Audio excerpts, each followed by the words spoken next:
Luto tayo ng simpleng adobo. Nilaga ko muna yung buto-buto para malambot. Ginisa ko na yung bawang at sibuyas. Gusto ko ribs ang inaadobo ko kasi masarap. Ilalagay na natin dito yung pinakuluan kong ribs. Kunti lang ang inadobo ko kasi no more money na to buy karne. Napurutan ko lahat to kanina nga akong English.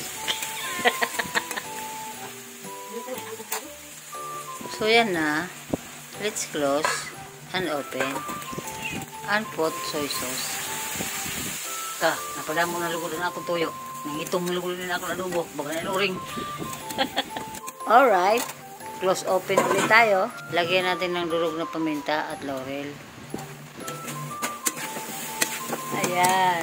Tapos, lunurin na naman natin yan sa tubig para malumos. Close open ulit. Okay, kunuhay.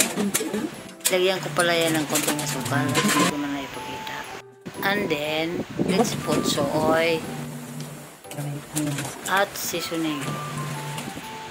Pakuluin muna natin hanggang sa matuyo yung sabaw niya. Ayan, konti na lang yung sabaw niya at mamula-mula na. Kain na tayo guys. Napakasarap.